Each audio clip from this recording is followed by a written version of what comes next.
Hi, എല്ലാവർക്കും മറ്റൊരു വീഡിയോയിലേക്ക് സ്വാഗതം.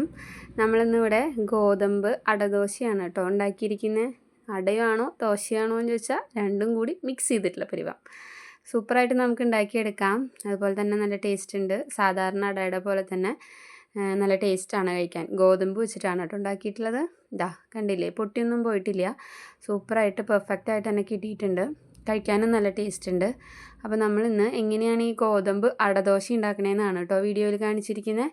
അപ്പോൾ എല്ലാവരും വീഡിയോ കണ്ട് ഇഷ്ടപ്പെട്ട ലൈക്ക് ചെയ്യുക, അതോടൊപ്പം തന്നെ കമൻറ്റ് ചെയ്യാം. അപ്പോൾ നമുക്ക് നേരെ വീഡിയോയിലേക്ക് പോവാം. ഞാനിവിടെ 1/4 ഗ്ലാസ് ഗോതമ്പ് പൊടിയാണ് കേട്ടോ എടുത്തിട്ടുള്ളത്. അതിലേക്ക് ഒരു 3/4 ടീസ്പൂൺ ഉപ്പും കൂടി ചേർത്തിട്ട് ആവശ്യത്തിന് വെള്ളം ഉപയോഗിച്ച് നന്നായിട്ട് അങ്ങോട്ട് മിക്സ് ചെയ്തെടുക്കുകയാണ്. ഇടവിട്ട് വെള്ളം ചേർത്താൽ മതി, അല്ലെങ്കിൽ വെള്ളം കൂടിപ്പോവാനുള്ള സാധ്യതയുണ്ട് കേട്ടോ. അപ്പോൾ നമ്മൾ സാധാരണ ദോശയുടെ കൺസിസ്റ്റൻസി തന്നെയാണ് ഇവിടെയും. അതിനേക്കാൾ കുറച്ചും കൂടി ഒന്ന് കട്ടിയാവാം, അല്ലെങ്കിൽ ചിലപ്പോൾ ഇത് പൊട്ടിപ്പോവേ. അപ്പോൾ അതിനേക്കാളും ഇത്തിരിയും കൂടി കട്ടിയിൽ നമുക്കിത് ഉണ്ടാക്കിയെടുക്കണം. അപ്പോൾ ഇതാ ഞാനിവിടെ മാവ് കുഴയ്ക്കുകയാണ്. സാധാരണ ദോശയുടെ പരിവാണ്. ഇതാ കണ്ടില്ലേ, ഇതിപ്പോൾ നോക്കുമ്പോൾ തന്നെ അറിയാം ഒരു തുണ്ട് കട്ടി കൂടുതലാണ്. ഈ ഒരു കൺസിസ്റ്റൻസി വേണം കേട്ടോ. ഇനി നമുക്കിത് സാധാരണ ദോശ പരത്തി ചുട്ടെടുക്കുന്ന പോലെ ചുട്ടെടുക്കാം. അതിന് മുമ്പ് നമുക്കിതിൻ്റെ ഉള്ളിലേക്കുള്ള ഫില്ലിങ് തയ്യാറാക്കാം. അപ്പം ഞാനിവിടെ ഒരു അരമുറി തേങ്ങ എടുത്തിട്ടുണ്ട്. തേങ്ങ ചിരകി എടുക്കണം. അതോടൊപ്പം തന്നെ ഞാനിതിൽ നന്നായി പഴുത്തൊരു നേന്ത്രപ്പഴം കുഞ്ഞാക്കി അരിഞ്ഞതാണ്, അതും കൂടി ചേർത്ത് കൊടുക്കുന്നുണ്ട് കേട്ടോ. അപ്പോൾ നിങ്ങൾക്ക് വേണമെങ്കിൽ ഇത് എണ്ണയിലൊക്കെ ഒന്ന് വാട്ടിയിട്ട് ചെയ്യാം, ഇത്തിരി കൂടി ടേസ്റ്റ് ഉണ്ടാവും. പക്ഷെ കുറച്ചധികം സമയം പോവും. ഞാനിപ്പോൾ അങ്ങനെ ചെയ്യുന്നില്ല. അതുപോലെ തന്നെ നാളികേരം കുറേശ്ശെ ചേർത്ത് കൊടുത്തിട്ട് പിന്നെ ആവശ്യത്തിന് വേണമെങ്കിൽ ഇടാമെന്ന് വിചാരിച്ചിട്ട് വെച്ചതാണ്. മുഴുവനും ഞാൻ ഇട്ടു കേട്ടോ. ഇനി ഇതിലേക്ക് മധുരത്തിന് നിങ്ങൾക്ക് ശർക്കരയോ പഞ്ചസാരയോ എടുക്കാം. ഞാനിവിടെ 3 ടേബിൾ സ്പൂൺ പഞ്ചസാരയാണ് എടുത്തിട്ടുള്ളത്.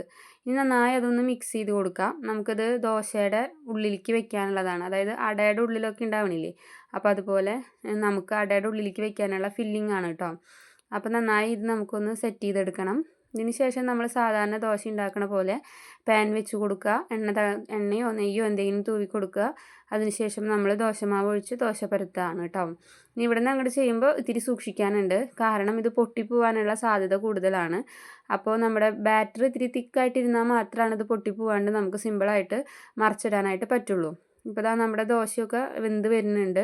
ഓരോ സൈഡൊക്കെ വെന്ത് തുടങ്ങി.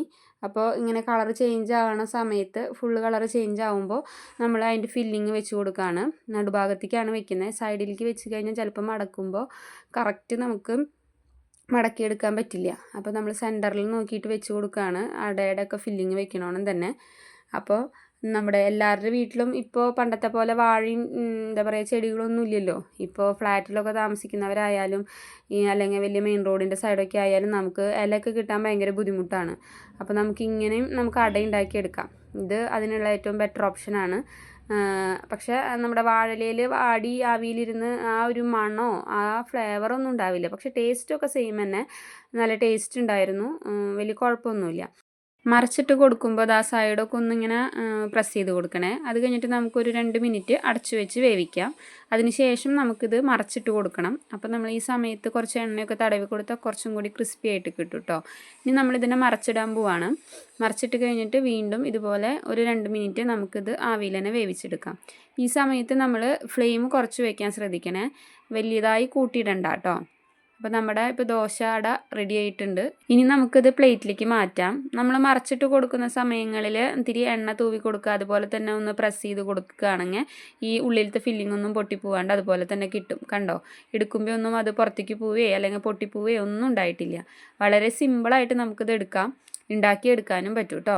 ഇപ്പോൾ ഹോസ്റ്റലിൽ താമസിക്കുന്നവരും പുറം നാടുകളിലുള്ളവർക്കൊക്കെ ഇനിയിപ്പോൾ ഒരു അട തിന്നണമെന്ന് മോഹം ഉണ്ടെങ്കിൽ വാഴയിലില്ലെങ്കിൽ ഇതാ ഇതുപോലെ എളുപ്പത്തിൽ ഉണ്ടാക്കിയെടുക്കാം. ദോശമാവ് കലക്കേണ്ട ഒരു താമസം മാത്രമേ ഉള്ളൂ.